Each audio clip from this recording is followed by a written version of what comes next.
Hey everybody. What up, what up, what up? Hola. Welcome back. How are you guys this evening? Hope you guys are all doing well. We are here to entertain you, so please let us entertain you Entertain as you. we discuss RuPaul's Drag Race Season 12, Episode 11, One Queen Show. Yep. Yes. That's awful bright in here. Oh, Put that down, huh? chat, pull it up. Nobody's in the chat yet. They're coming. Well, I know, but if I don't pull it up, remember, it won't give me the notification, so I have to pull it up and close it. Then I get them. It's like, oh, no, you're here.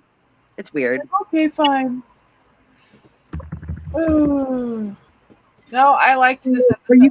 Were you guys excited with this episode? Yeah, Yeah, okay, we're there. We're at the end now. Next week's the last episode. And now all the excitement is now. Well, there's two more. There's two more still scheduled. Well, one will be a recap show. Right. Yeah. So this will be next week. Well, next week may even be, depending on how they do it. Next week will probably be the last episode, then a recap show. And the recap show usually is the week before the finale. Yeah. There's not been a finale taped. No.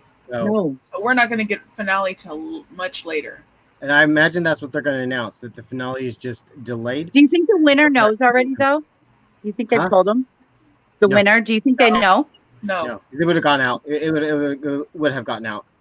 Because with RuPaul's Drag Race, one thing that you can always count on if you want it. I'd never want it, but before the season starts, the entire season is already laid out. It's because somebody in production is spoiling that every year. They tell everything that goes on, and so I hope they're making money off of it if they're doing it every year. Every year. Every year they spoil. Hi B, I saw you were here. Mwah. Hi B. Oh, I did enjoy this episode though, because we're getting down to the nitty gritty. Well, didn't you guys want to mention something about was it All Stars or Celebrity? Yeah, well, I was going to talk to you guys. I was thinking we cover for reasons we'll talk about afterwards. But I was thinking we just go right into celebrity tomorrow. Just do all the celebrity and the All Stars announcements tomorrow, and then we'll talk about Action Figure Theater for starting next week. That sounds good to me. That sounds good. What do we get? Because we're gonna lose the momentum on the celebrity edition. Yeah. It's 4 episodes. Well, right, and then they just the All-Star cast. They've already released 3 of them already. Yeah. So why don't we do the first 2 tomorrow? But plus the All Stars cast, and then the next week, the last episode, we'll do the other 2 as well. Hey Buffy, how you doing, girl? Then we'll tape Action Figure Theater. All right. But today we're going to talk about episode 11. 11. All Drag Race, stop jumping. This is the They brought the puppets back. I'm happy they brought the puppets back. Yes, everything's better with puppets. Aren't we all just puppets? Well, they puppets never went away. Yeah, it went away for a while. No, it didn't. It never did. Yeah, it's been on there forever. I don't think it's been missing since 4, 3. 4. I think 4. it was 4. No, they did 4 because I remember Latrice's puppet. Okay. I'm trying to think if they did 3. I don't think they did puppets for 3. So it's starting at 4, and then it's been ever since. Yeah. Yep. So that's how. Well, the episode started. Well, here we're back at 6 because remember last week nobody went home. Yeah. So now we're at 6, and this is the same 6 that we were in last week. So just redo of the episode. So obviously with the schedule, they had planned this. They had planned an extra week because the challenges have laid out perfectly fine for it. So that's where they figured that, because I bet you when they planned around this, like we said the makeover episode last week, they're probably just like, nobody's going to go home. We have the extra week scheduled. Let's just do it this way, and that's how the schedule it. So they come back into the workroom. you know, it's typical. It happens every single time. There's a double shantay. It's, oh, I'm so glad we both stayed, but I was really hoping somebody would go because here we are, we're Yeah. back to the same thing, but we're all family, yada yada yada. Same Well, thing. now because it feels like all of the last competitions were for nothing. Yeah, it does. You're right back to Because yeah. the whole point of each competition is to do an elimination. Yep, you put in all your hard So work. when you don't have an elimination, there was Not no that- point. You put in all that work to that competition for nothing. Yep. Yeah. That But would piss me It's off. for the That win. would It's piss for me the. off. It's really for the win though too. You know, if you won, you put it in there for something. Yeah. You know, so. But I understand why they didn't do it because it was, you know, the fan appreciation thing. Yeah, So. it was nice. I still say it was cobbled together the last minute, but Yeah. it was Michael, Buffy said, just real quick, Buffy said that Jackson and his friends are really excited about Marvel Theater, about action figure theater. We'll announce the new date. We have decided to push it just a week or so, and we will. I'm looking forward to. I hope a bunch of young ones come on the show or come watch it. It'd be really cool. It's That's gonna what I'm be doing. fun. Yeah, it's gonna be fun, but we need a little bit more time for it. So it'll be next week sometime. We'll announce it. We'll be on the Facebook page when we announce it, and we'll also announce it each day. It's gonna be a lot of fun. We did a test yesterday. It's gonna be neat. Yeah. But we do want to cover celebrity RuPaul as well. So, anyway, so this episode we go right into puppets. That's the mini challenge, and it really fell flat this year. It did. There was nothing really, you know, laugh out loud, you know, hilarious. Oh my god, that's crazy. It was kind of like a couple of them were struggling with the essence of puppet. Because remember, the puppet challenge is there to read each other. It's there to, you have this embodiment that you've dragified, you know, this hideous little puppet thing, and you're supposed to make fun of the person, read them, and, you know, point out all their flaws and stuff. It's actually a rather comical idea. I mean, I get it's supposed to be fun and everything, but just the thought of it is like really actually kind of like, really? What? Yeah, exactly. Huh? Yeah, this time it actually fell flat. Yeah, it did. Yeah. There wasn't anything like, oh my god. A lot of times you have somebody that just like has everybody rolling on the floor. This time it was like, I can't, off the top of my head, I can't even think of a huge standout with the puppets. It's like they all struggled in a way. I know that Gigi just completely bombed. She crumbled. It was well. sad. This was a very interesting Gigi episode because, to me, this episode finalized that Gigi is not getting the winners at it. She's not getting unless she makes it to the finale and just does something, it just knocks your sock off. Yeah, they're not, each one, they're not boosting her for a winner. You know who they're pumping up? It's fucking Crystal. Yeah, that's who they're pumping up for the win. But I told you guys, I think Crystal's gonna take the whole thing. That's the way it really looks like they're setting it up to be. Crystal's win today put her in the running. Because without a win, RuPaul was never given it to her. She still needs another win under her belt to really be considered. But you know, Jada got knocked off the winners at it tonight, and but we'll talk about Jada in a minute. And then Jackie. So I think it's Jackie or Crystal in the running for this whole thing because Jackie is getting the star edit right now. Because of her story and what she did last week, and then she recovered this week from a really bad rehearsal period with Whoopi, and really poured her heart out, and really did something personal again with her comedy. She's getting that everybody's gonna love you kind of winners type edit. Yeah. So at this point, I would say but they're really pumping Crystal up. You know, just to kind of go back, because I meant to ask you guys when we first started. So we know our guest judge for this episode was Whoopi Goldberg. What did you guys think? What did you guys think? I thought she was great. I thought she was great. I thought she was insightful. I thought she added stuff to the competition, not just being there as a celebrity. She wasn't there to be Whoopi. She was there to judge and to help them on comedy and to be a mentor. And that's exactly what she did.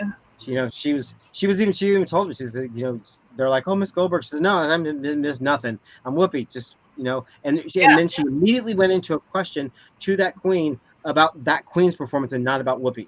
Whoopi was able to take all of the spotlight off of herself and put it right back to the others. Because it wasn't about her. Well, it's Yeah. not like she's been in the business for over how long now? She does by doing the talk I every mean, day. how she started just stand up.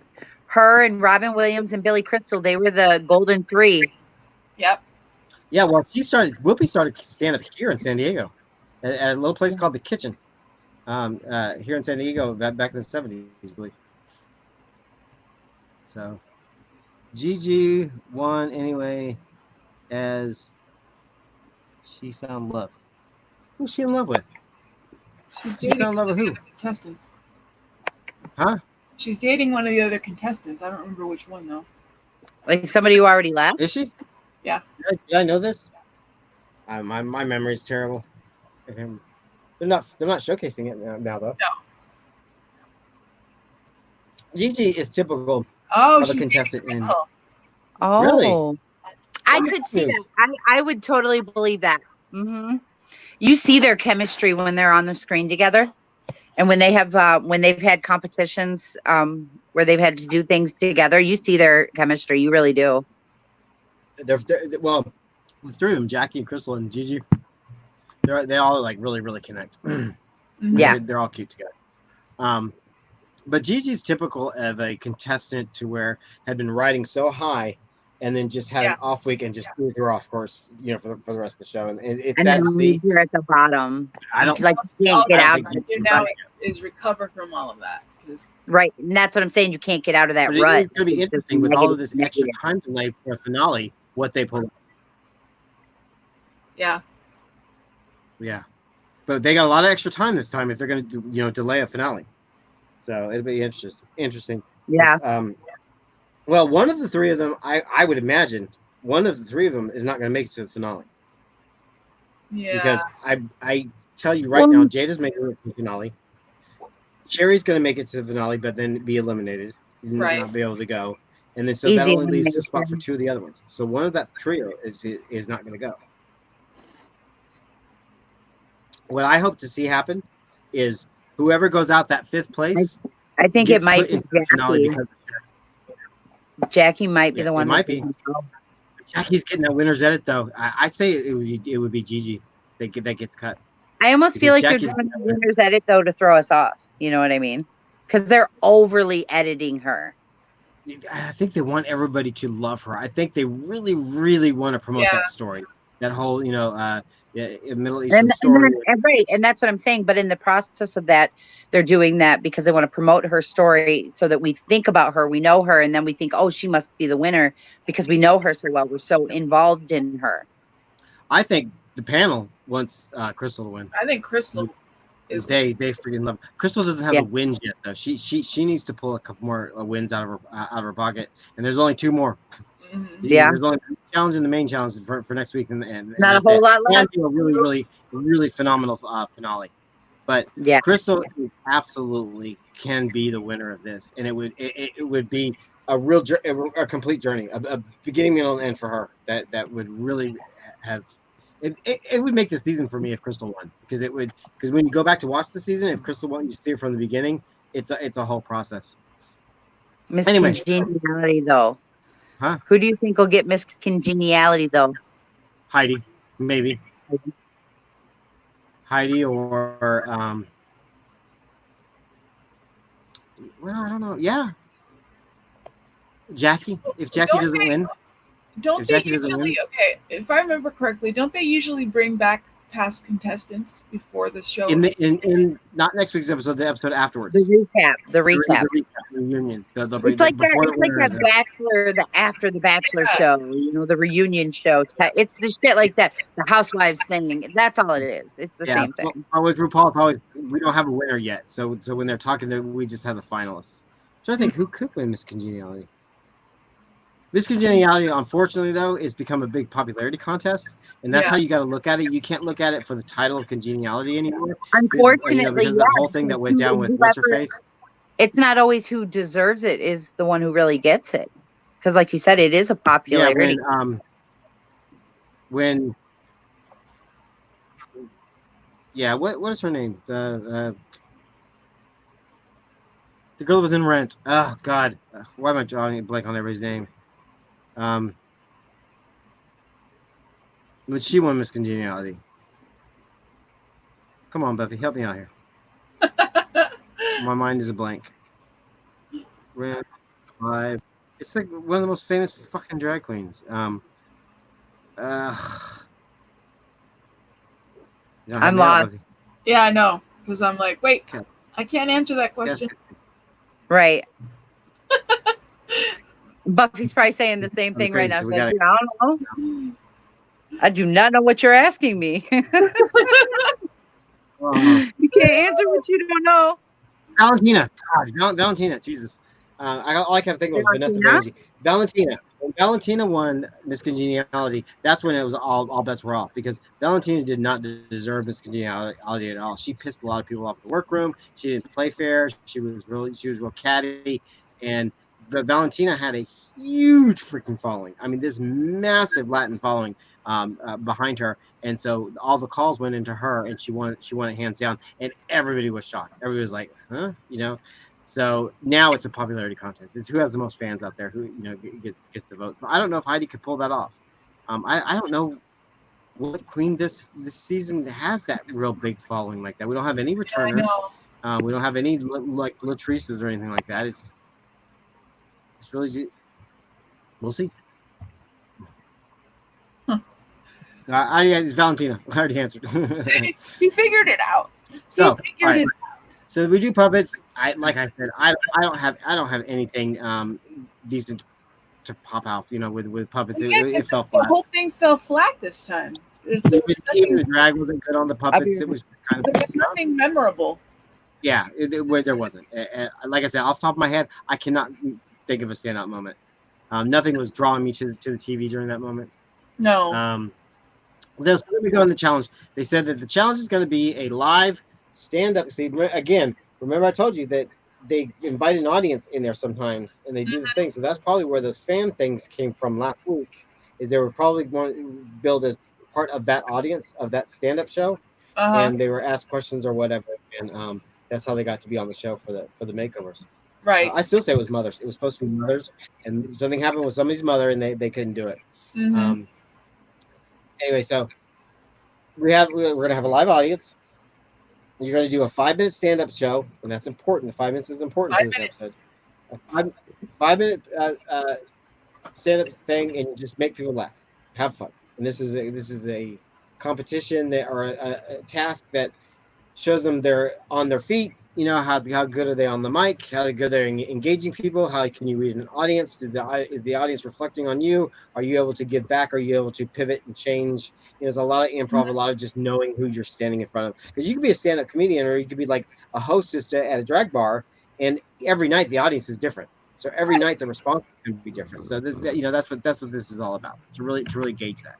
And this oh, there you go. You got a puppet. Oh.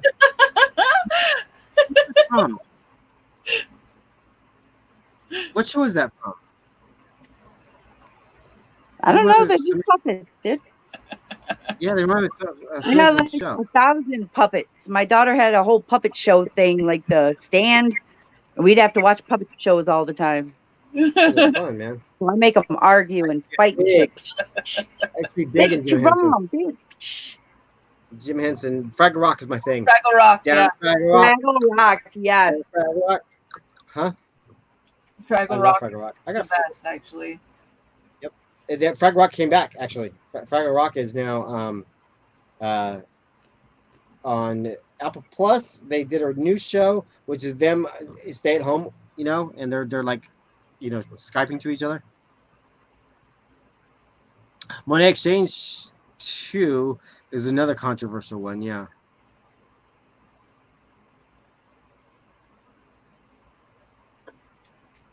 Monet Exchange not. There should be an All Stars 6 with Valentina. Valentina's already done All Stars. So is Monet. Monet's already done All Stars 2. Mm-hmm. Monet did All Stars 4. Well, Valentina did All Stars we're 4. on what? We're on All Stars. They're going to be doing All Stars 5, right? 5. Huh? 5. Yeah, 5. Yeah. Anyway, so we got the announcement. Whoopi's going to be the judge. and it was like, oh my god, Whoopi, it's great. So go to rehearsal period, and what I always find so interesting about this particular challenge is that huh? Oh, I see what you're saying. Oh, I see what she's saying. The person who's going to win is going to go on to All Stars 6. Yeah, absolutely. If they want to, they have an automatic ticket. Um, so this particular challenge is when you see a totally different side of some of them. It's weird. It's like some of them that you just think, oh Lord, oh no, they're going to be absolutely terrible. This is going to go really badly. Are the best of the night. You never fails. It's like the people that you just think in the rehearsal period are just, they really pull it out. And this challenge throughout the years has had some of the best RuPaul's moments. Shangela doing hers, in her second season during season 3 was probably possibly my favorite single scene in all of RuPaul's Drag Race. Is Uh-huh. if you've not seen it, if you've not seen Shangela's stand-up comedy from season 3, please go watch it. It is iconic. It's hilarious. I could watch the damn thing all day. Um, so there's been some really great moments through the years. This year, yeah, I don't know. Um, this year was more interesting about who recovered from Yeah. like the rehearsal and live on stage. Who the what I found most interesting about this year was it seemed to me that RuPaul's especially, but the judging panel themselves were overly responding to people to lift them up Yeah. when it wasn't warranted to be that overly responding to. And I'll say Jada, when Jada did her thing, RuPaul was acting like it was the best thing she's ever seen. She was laughing and cackling and just carrying on. And then when she got to the judging panel, RuPaul was like, I think you got your audience when you found out your audience wasn't into you and blah, blah, blah. And I'm like, Jada was terrible. She absolutely flopped, and she knew she flopped, but they were like building her up. Again, the whole winner's edit thing is like, because usually this challenge comes a little bit earlier. What are you doing?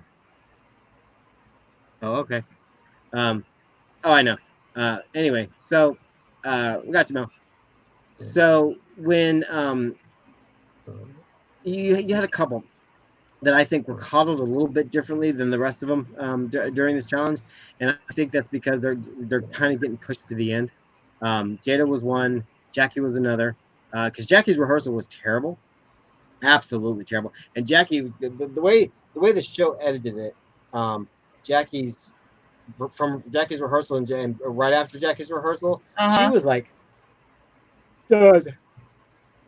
Sorry. She was like devastated. She like lost all of her confidence. She lost everything. She was just like, I don't know what I'm gonna do. I came in there with an idea, and now I don't have an idea, and blah blah blah blah.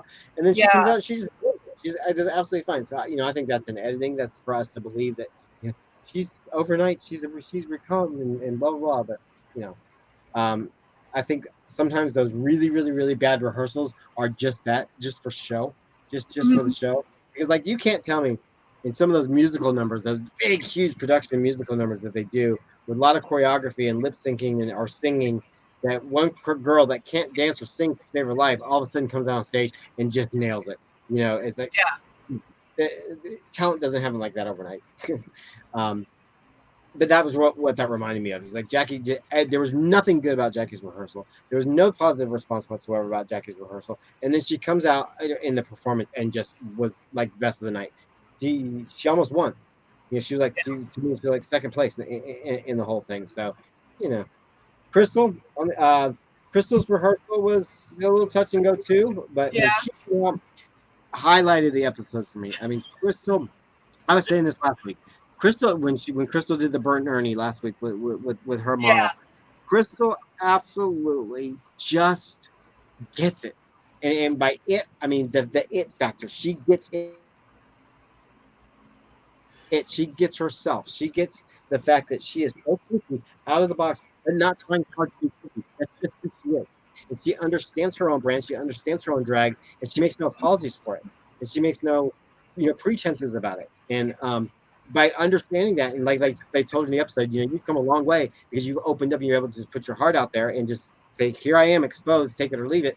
Um, uh, she has come into her own. She has absolutely become Crystal, and it's so refreshing to see her stand up again.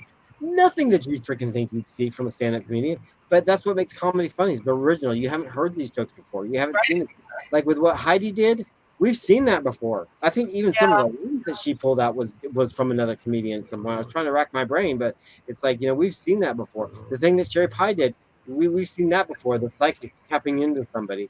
The Jada that calling the girlfriend with the old story. We've seen a lot of these things. But Crystal, we ain't seen nothing like that. I mean, here was a drag queen in this fake cartoon muscle suit doing these crazy freaking exercises that meant nothing to nobody, that were just kooky, oddball, just shit. And she sold the hell out of it. It was neat. But back on Jackie. Jackie did a kind of it was funny. It was a look at her parents' response to her drag, was it, or her performance? Yeah. Or it was basically the mother. Her mom didn't really support her, but her dad did, and yeah. Oh God, I was so tired. And so again, you get a personal look at Jackie. That's the story that Jackie's telling. That is the story they want her to tell. She is opening her life to these horrific stories that she's had in the past of the immigration and all that stuff, to be humanized. And even this comedy performance was part of that. Just showing her parents' side of things and all that. And if it would have felt flat, it would have seemed really forced. But it was actually funny. She actually did a really good job on the night up. Like I said, her freaking rehearsal was terrible. Yeah. And she lost all sort of confidence during the rehearsal. So I wonder what happened between that terrible rehearsal into such a great performance. Is like, did she get like extra coaching time, or did she really just able to think this through? I've never called shenanigans. We don't really know, because we don't get to see all the behind the scenes stuff. Yeah, I've never really called big cheating or shenanigans to RuPaul, but with this season in particular, I'm starting to see more and more where things can kind of be swayed and messed with a little bit. And so I think maybe some of that went on, but it played off how it was. She was funny. She did well.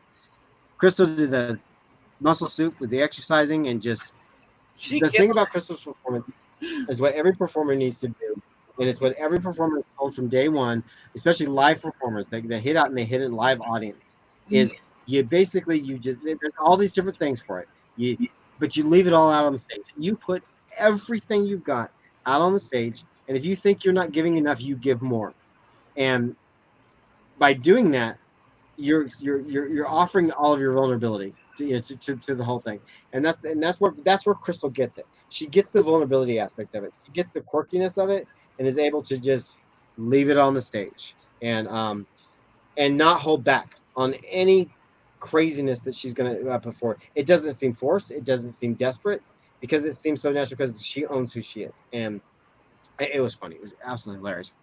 Then we had Heidi, I believe, and Heidi was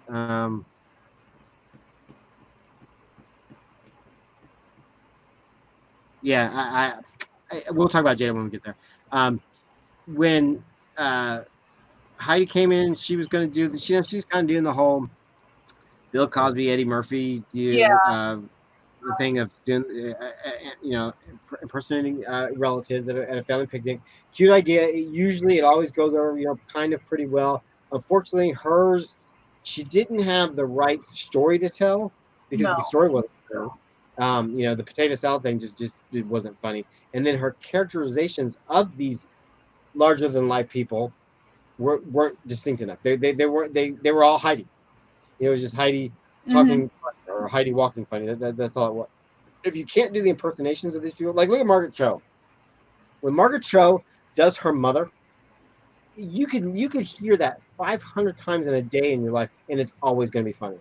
It's always going to make you laugh, because Margaret Cho really taps into her mother and really just goes for it. So if you're going to do that, you've got to have that kind of Margaret Cho ability. Eddie Murphy, the same thing. When Eddie Murphy does his mother and does his whole family and his brothers, and he's able to tap into that woman, and you see Eddie Murphy's mother, not Eddie Murphy on stage. So I think that's what Heidi was trying to do. Didn't go over well for her. We'll see in the end how badly it didn't go over well for her, but poor Heidi.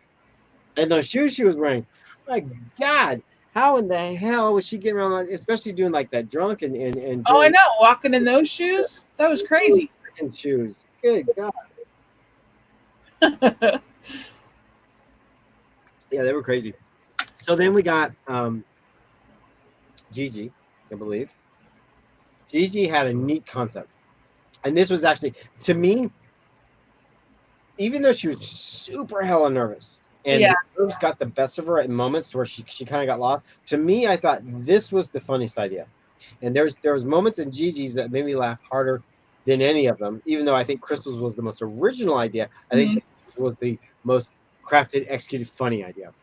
Because Gigi did, and you got to like that kind of comedy if you respond well to it. But Gigi did that kind of the Sam Kinison kind of offensive type. You know, I'm going to offend you. It's going to be funny kind of comedy. Yeah. Gigi, who would have thought Gigi could pull this off? And my God, as soon as she found the audience was responding to it, she just went for it. And it was really funny, I thought. But when the nerves got her, it was really uncomfortable to watch because you always see that you know, when you're on stage and when you're watching someone on stage and the nerves catch them, it's like you can almost see it like a force catch you, and you see your whole body change. You see your whole the whole look on their face change, and there's always that real pregnant, crazy pause where it's just like. And Gigi went through a couple of those moments in the performance, and unfortunately, that set the whole tone, the whole pacing of her whole thing off, and that's where she kind of lost it. She was able to recover a little bit. It was, especially that ending. That ending, that what was it? What was his name? Greg? Fuck you, Greg. Gary. There was just his name was Gary, and I laughed. Gary. Yeah, she just went for it. It's like, oh my God, I enjoyed it. Even though I understood her nerves and I felt bad for her, I still enjoyed what she did because it was a good idea. Then we got Sherry Pie. Good. Oh Lord. The Sherry Pie could have been edited. She could have been edited here. It's like, I thank God they didn't play the whole 17 minutes because it wasn't funny the first 7 minutes. No. The first 2 minutes, it wasn't funny. I was like, what is she? Sherry Pie is the type of live performer that is in a competition that screams desperate. Screams like she's just standing in the middle of the room telling everybody, look at me, look at me, look at me, look at me, look at me. I'm important, I'm important, I'm important. Instead of being important by giving to each and every other person, responding, listening, interacting, lifting people up when they need to be lifted up. She's the type that has to be up on top, the center of the stage, center of attention. And it doesn't go over well in any scenario. But in this type of scenario, your spotlight center, and it just screams desperate. I would love to have to see her lip sync for her life, because let me tell you, that performance will kind of be like Mimi on First, that last ditch effort of desperation, and it would be terrible, absolutely terrible. Well, and in a way, she got knocked down a few pegs too with everybody else, well, she did because of the whole being selfish. And we'll talk about that when we get to judging, but it's like, I thought Michelle was right on point. That mess. And knowing what we know of Sherry Pie, knowing what we know of what she did, and what she admitted to doing, and more evidence is coming out that it was a lot more involved and intense than what was originally planned. That's what they're saying now. That all really goes along the lines of that personality. Everything has been about people flocking to her, people coming to her and giving her their time, their money, their effort, and she had nothing to give back to anybody else. She had nothing in response to this. She had no jobs, no business, no movie roles for these poor guys, but she was loving the attention of this persona that she created, and you see that in her performances. It's very telling, very, very telling of who she is now. And it's just me that her drag comes off extremely cartoony.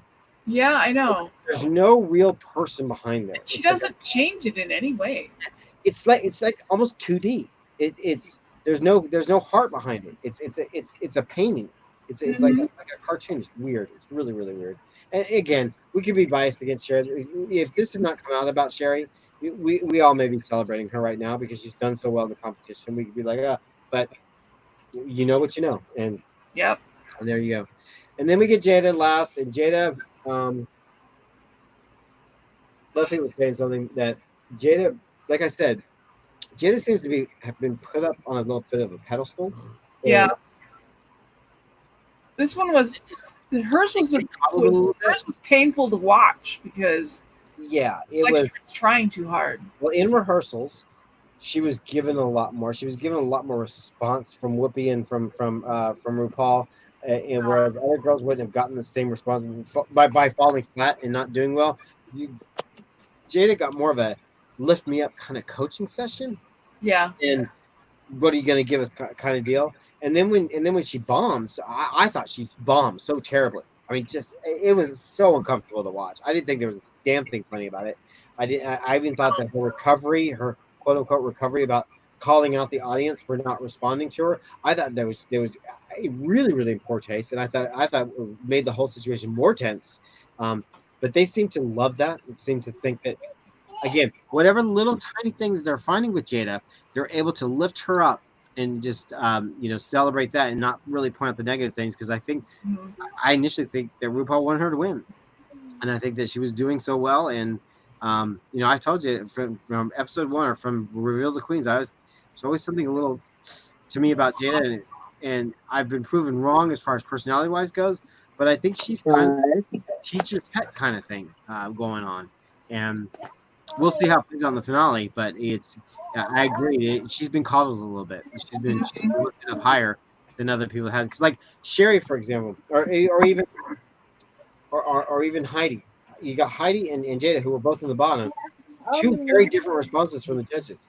Heidi felt flat, and they just called her the carpet for it. You know what? Your characters didn't work. You would have done better if you just did this. What's going on? Whereas Jada was completely bombed, and they're like, we thought you got your audience back when you checked the audience about not responding to you. That was really funny. It's like two totally different attitudes towards critique.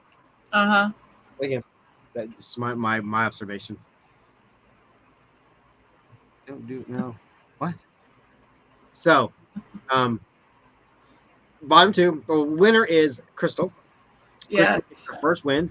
And boy, did she just smile from ear to ear. Oh, I know. She was so happy. So cute. Oh, my God. I've never seen something so genuine. Smiling. So appreciative. But yet confident. She was like, you know what? I damn deserve that. She didn't say that, but you could see it in her face. Like, finally, I am where I need to be. Yes, I deserve that. But just so giddy and cartoony and bubbly and I know, she was so excited. And Jackie almost won. Jackie's review was really fantastic. But Runway first, before we go into Runway, was color purple, basically, because Whoopi, obviously, was there, and they could do anything purple. We had Jada and Heidi in gowns, very similar looking type gowns. Who had that? It was Jada that had the Star Trek gown. Yeah, that was Jada.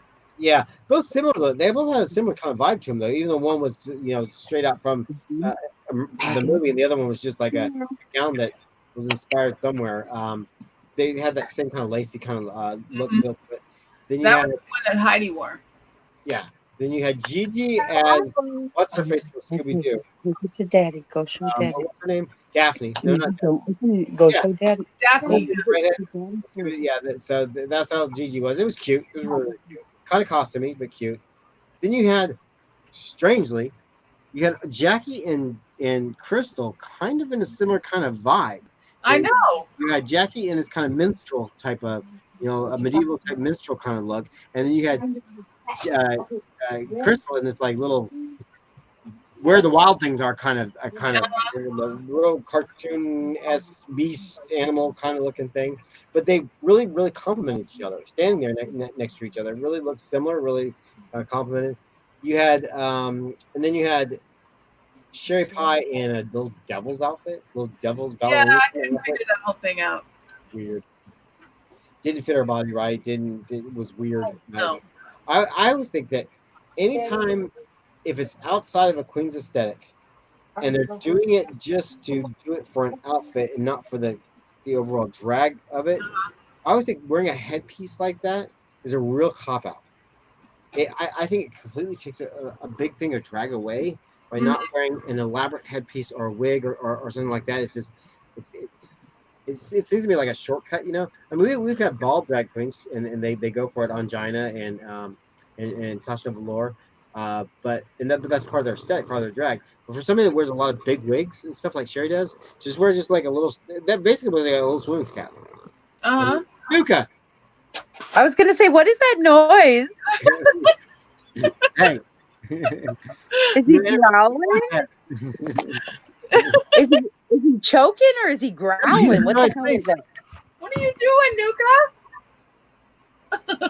Oh, he was sleeping. Oh, that's even cuter. Oh, Nuka Nuka. He's all smart. He started getting louder and louder and louder, and I was like, yeah. Wait. He's right here by the computer. Funny. That's right. I had to walk away because my son was grabbing everything. It's all right. And trying to open boxes of tea. Oh. He wants apple cinnamon tea. Okay. Well, he wants what he wants. Yeah. So the bottom two are Heidi and Jada, and Heidi was there. Both of them deservingly so. I thought that was fair. I tell you though, if there had been a third in that mix of not doing so well, I think Jada would have been safe. I'm surprised. Well, let's talk about Sherry Pie for a second, because even though it doesn't matter for sake of competition, but Sherry Pie, she went 17 minutes. 17 minutes in a 5-minute competition, and it was specifically stated to them in the rules that you were to do a 5-minute presentation. Why did they let her go 17 minutes?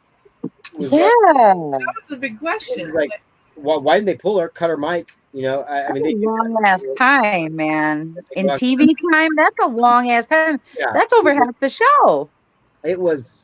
I mean, they edited it down, and you know, they made a little segment out of it. It was fine. Yeah, he is.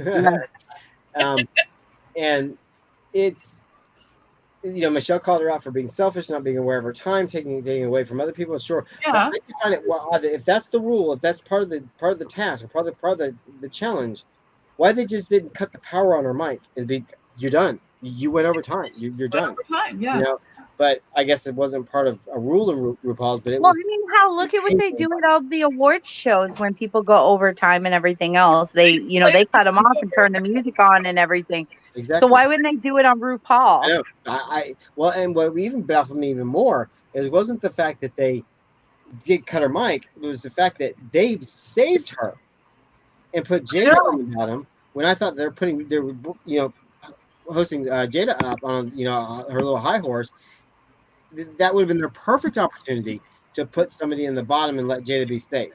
But nobody saved Sherry Pie. She was apparently they thought Jada did worse than Jada. Honestly, has Sherry Pie even been in the bottom at all? No. And see, the reason why I think RuPaul did this to Jada is I think they did this to Jada to wake Jada up. Because Jada's the type of competitor that she can get a kick in the ass and all of a sudden come back and win this damn thing. And I think she did. Yeah. She kept serious. As soon as Jada started her shit, man. I said, Heidi's going home. Yeah. Jada was not going to go nowhere. There's no way they'd be kicking Jada off the show. But as soon as Heidi and Jada in the bottom, I was like, Heidi, you're gone, girl. Bye. Yeah, because Jada killed it. She did. Yeah. And I think there's been 2 or 3 times total that they have done a male song. Heidi just looked really uncomfortable doing it, didn't she? Well, the dress she was in. I mean, she was into it and having fun, but she looked uncomfortable compared to Jada. Yeah. She was just, into it and having a good old time. Jada had a feeling that she was going to be in the bottom 2 because she made sure her outfit was compatible for it. She had the wig reveal, she had the tear off, and she was just really going. Yes, I loved that fucking tear off. Oh my god! I was like, yes, queen, yes. Heidi's just performing that gown, and that gown she can move in. Yes. Heidi's a good performer. That's what I mean by she looked uncomfortable. She was having fun and she was doing her thing, but she couldn't move. And Jada was all over the place, legs everywhere, I think Heidi thought her shtick was funny enough, her stand-up comedy, that she wasn't going to be in the bottom, so I don't think she prepared for that. I think Jada knew she was screwed this competition. Yeah. But the fact that Jada was just in the bottom period, I think was a wake-up call to her, and I think that there was no way she was going home. But this is the one of, like I said, I think there's only 2 or 3 times total that they've done a male performance, which I find interesting. They did this one. Really? They did. I'm trying to think. I didn't pay attention to that. There's been a couple times where they've done it before. I can't think of it. I thought of one earlier. Now I can't think of it. I'd have to look it up. But it's been interesting trivia for the show because they have rarely, if ever, done that. I think they did a Michael Jackson number one time. I think. I could be wrong. Don't mind me. I have to let my cat out. They probably did. They probably did. Yeah. But it's rare. It's extreme. Like I said, it's only been done like 2 or 3 times in all of 13 seasons plus 4 All-Star seasons. So it's really, really, really rare. And this is a great song for it. I would have preferred, if you're going to do Prince, do Erotic City. I mean, come on. Erotic City is Prince's best song. Do Purple Rain. Purple Rain. That's what I thought they were going to do. Yeah. But it's too slow. Purple Rain would have been too slow. Yeah, but when they pull out those ballads on those lip syncs, oh God, they always kill it. It's always great. When Latrice did "You Make Me Feel Like a Desperate Woman," you make me. Oh, it's good, so good. Because you can really just stand there. Because the thing about convincing drag or convincing lip sync anything is you have to feel what you're doing. Yes. Understand what you're doing, because then it comes off. But if you're just lip syncing, just going through the motions, it looks like you're lip syncing. But if you're feeling it, and you're going through the motions, then it really, really comes off. And those slow ballads. It's like being an actor, you know. It's like you have to get into character. You have to be in there. Song like I can remember them doing. And this was. Oh yes, they did Dead or Alive. That was the one I thought of, Buffy, earlier. Yes, they did Pete Burns from Dead or Alive. You Spin Me Around. They did that one. I swear they've done a Michael Jackson number 2. I want to say they did Smooth Criminal one year. I'm thinking, but I could be wrong. Anyway. It's just trivia for you. So they did the lip sync. Jada did her thing. She stayed. Heidi went home. Heidi was so grateful. You know, I like it. I love it when these people in these competition shows go out full of heart and really grateful for the experience and in a positive light. And it's not negative. It's not like, oh, I deserve to still be there. It was like, no. Heidi said, I have come farther than I ever dreamed for myself. I've learned so much about myself. Her little speech was really beautiful. You could tell since the beginning of the season how she had grown. Yeah. Oh, yeah. So I honestly didn't think she was going to make it this far. She came in scared of the world. You know, those girls from, like Aiden and Heidi that come from these, little towns. If you're into like a little Midwest or a little southern town, they may all have but one gay bar, much less a drag bar, and in 100. If they have that, if that. Yeah, a lot of times you have to drive to the next big town. Yeah, and it's like, and they won't drive to the next big town, so they don't have the experience that these other girls have, being booked 5 nights a week, 7 nights a week, whatever, to do their shows, and so they're just the world experience. And even if you don't have the confidence enough, then even if you had the chance, the opportunity, you might not be doing it. Yeah, probably not the way we see them come in. Mm-hmm. They come in scared of the world, and this is like crash course 101. And it's usually those guys usually do pretty well on the show.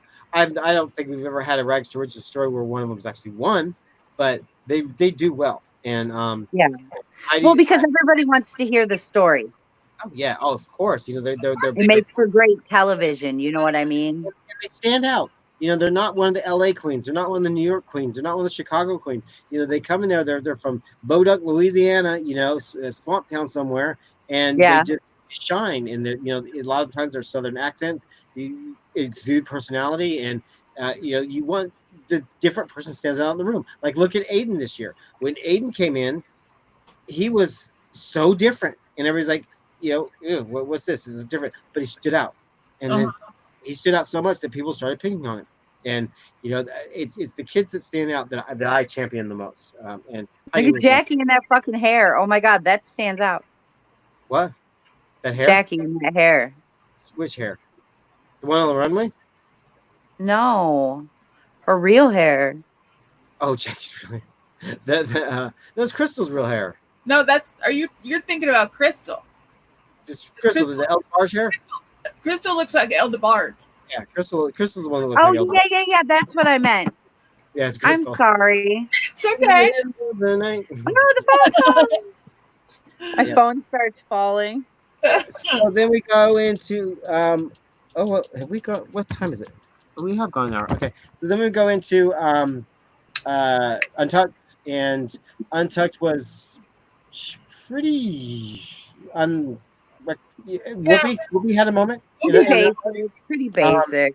Whoopi came in and did her thing, and again, it was so humbling to see Whoopi Goldberg give to them and not make anything about Whoopi Goldberg.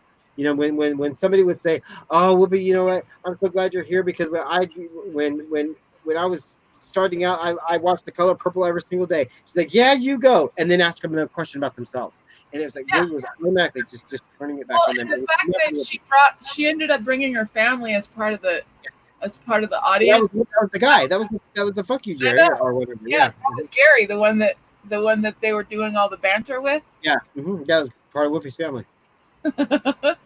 Whoopi's amazing. She when she needs to be in the spotlight, she'll be in the spotlight. When she needs to speak her mind, she'll speak her mind. And when she needs to sit back and listen, she's never let anybody tell her what she can or can't do. No. She's never let anybody hold her back. Yep. And she gave back to each and every one of them. I thought, besides for she did. She gave some great advice. Some great advice. Jones this season was probably the funniest. That my favorite judge because she was just a lot of fun. But Whoopi, I thought, gave the most. Mm-hmm. Whoopi, I thought, was really there and really. I could see Whoopi on a show like this permanently. Kind of like a because not about her stardom at all, and it was really neat, really neat to see. She kind of reminds me of a little bit of how Michelle Visage judges. Even though Michelle Visage doesn't have that notoriety as Whoopi does, Michelle Visage is really strict, but it's always about them. Everything is about empowering them. It has nothing to do with Michelle. Whereas RuPaul, there's a lot of RuPaul branding behind her judging. Ross Matthews, there's a lot of Ross Matthews branding behind her. Whereas you can see like people like Whoopi or Michelle, it's them. It's about them. Yeah, it's just them. And that was our episode. Then we get the preview for next episode. Did we? Yes. And it was. Well, we got the little lead-in. RuPaul says a little lead-in before. Final five. I wish the six of you could have been here. The whole time. It's final five, and so we're down to Sherry. You still say the same thing when there's 4 and then 3, and Sherry we know is going to be disqualified. So we have Jackie, Crystal, Jada, and Gigi. And Gigi, yeah. One of those, I'm telling you right now, I'm calling it. Sherry will make the final 4, and so how they handle that will be interesting to see because it's like, do they give one of these of the other 4 back at the spot back and allow them to perform in the finale? They absolutely can. Now the whole world knows what happened to Sherry. It's not like they got any advantage over anybody else because there's no other competition past next week. So I think that would be the fairest thing to do. To give the other 4 that shot, and that could be our final 4 going into the finals. It could be Jada, Jackie, Gigi, and Crystal. And based on those 4, I want Crystal to win. I say this is Jackie's to lose. Mm-hmm. Jada has a shot. Gigi's not in the running. That's my opinion. I kind of agree with you. Yeah, Jackie's to lose. I pretty much agree with you. Yeah, because I think Crystal's gonna take it. I think Jada's going to still end up taking it. I want Jada too. I think she is. I think she's been set on that path. But if Crystal takes home a big win next week, Crystal could take it, and her finale's great. Could take it. Mm-hmm. Who knows? It's gonna be. Who knows when this finale is gonna be? Are they really gonna wait till January? Because the union. It might even be beyond that. It might even be past that. Yeah, because the unions are saying no production until January. They're just saying until then. They're not saying that they're not even saying it'll January. be out. Yeah, they're not even saying January. They're saying until next year. Next year. They said until 2021. Yeah. And so it's like it has nothing to do with actors and performers. It's the stage crews.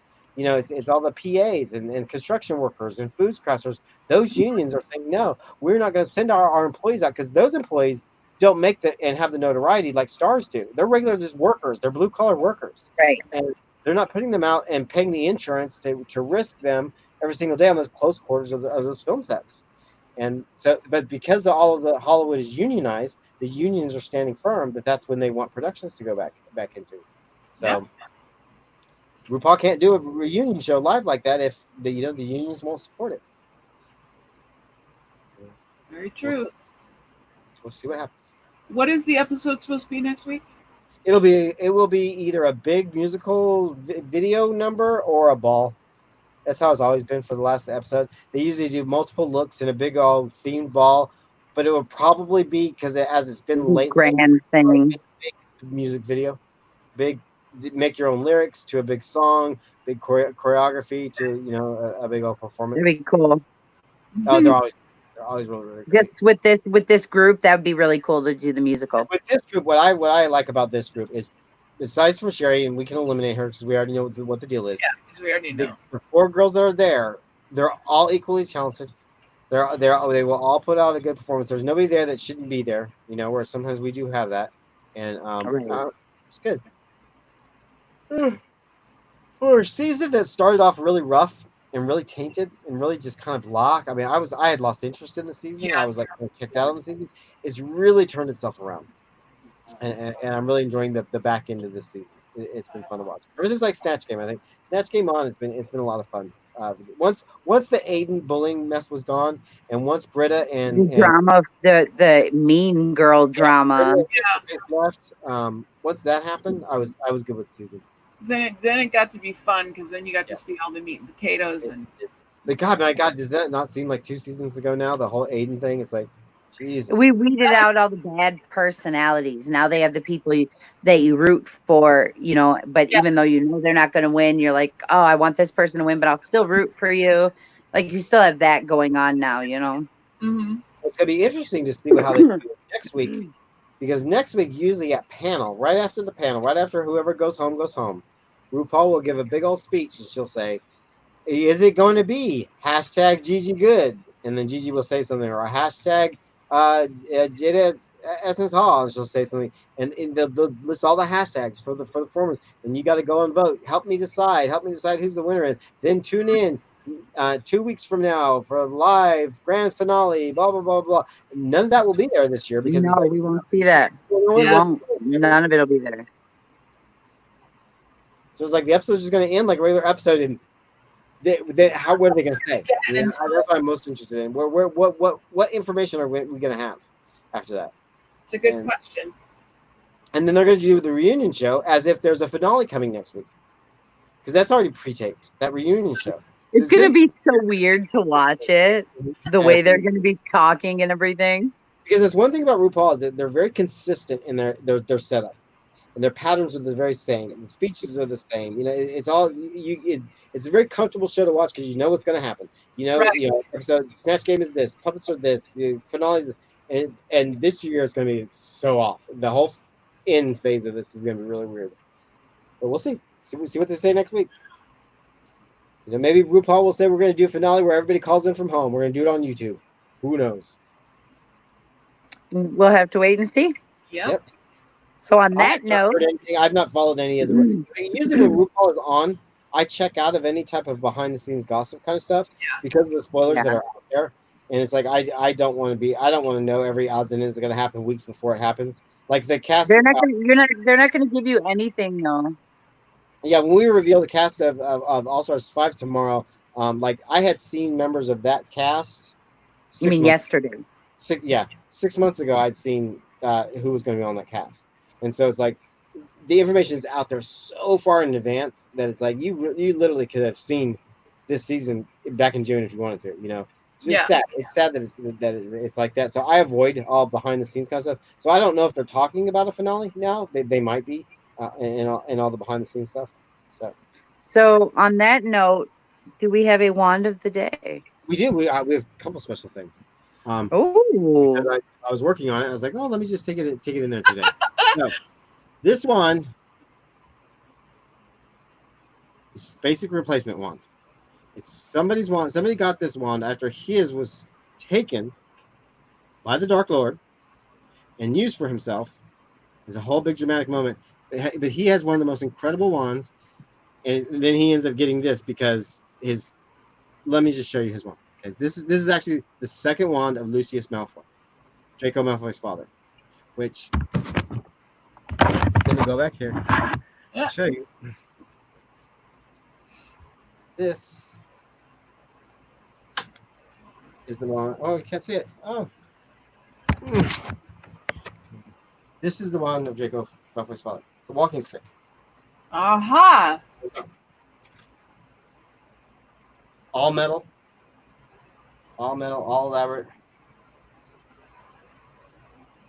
Nice. Nice. That's nice. It's opulent. It's very.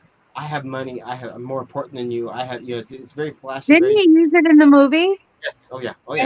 Walking stick and everything. And I'm saying like the first one when we're first introduced to Malfoy. Yeah, in Deathly Hallows Part 1, Voldemort needs a new wand because his wand and Harry's wand are linked at the cores, and they cancel each other out. So he takes this wand, Lucius's wand from him, snaps the snake head off of it because he's just disgusted by the opulence of it, throws this metal snake head onto a table, and he uses just this black stick. Voldemort does, the Dark Lord. So absolutely probably the coolest one that's out there because it's in a whole. There's another one that's in a walking stick. They did the replica company didn't release it in the walking stick, but there's a guy. Maybe I'll show it tomorrow. But there's a guy that is a circus owner in the Crimes of Grindelwald. His is in a walking stick as well, but they didn't release it this way. Only this one has been released this way. It's got a metal tip to it. Oh yeah, Cool. Really, really nice. One of my absolute fan favorite. make a nice tapping noise when you walk. Yep. Shoot, People know you're coming. Held up all these years, and you can still buy this one. Big fan favorite of collectors. I just don't break it. When I show you the one, I'll show you how I have all the Malfoy set up and how I've got this is actually displayed on the wall. Actually clipped on the onto the wall with the rest of it. Oh, nice. Yeah. By the head? No, by the walking stick. Yeah, it's so heavy. Over his head. This one is considered you could consider this one like a lethal weapon because if you struck somebody with this is all metal, it's just solid metal. If you struck Your somebody with fist can be a lethal weapon. and the points on this thing, they're sharp. They could actually pierce the skin. Really interesting that the company releases this like this. It's nice, little gems in the eyes. Very nice. All right, that's today's one. Lucius Malfoy. Nice. All right. Well, That is it then for RuPaul's That is all. So Drag tomorrow Race. we have decided Season 12, Episode 11. what? That's the end of this episode. Tomorrow we will be doing first couple episodes of Celebrity and All Stars announcement. Mhm. And we will announce a new date for Action Figure Theater premiere tomorrow. So stay tuned for that. And then we start Freak Show, a unique coverage of Freak Show. We're going to be covering Freak Show very differently than we have the other seasons. We'll be starting that on Monday. Yes. Yeah. So watch Freak Show. That's all I can say. Just keep watching Freak Show. Watching it. No assignment. Just watch Freak Show. We're going to be talking about it differently. Mhm. That's it. And on that note, we're That's gonna it. night for the All right. Oh, wait. Bye, everybody. Use the good one. Oh. And rock. Where'd he go?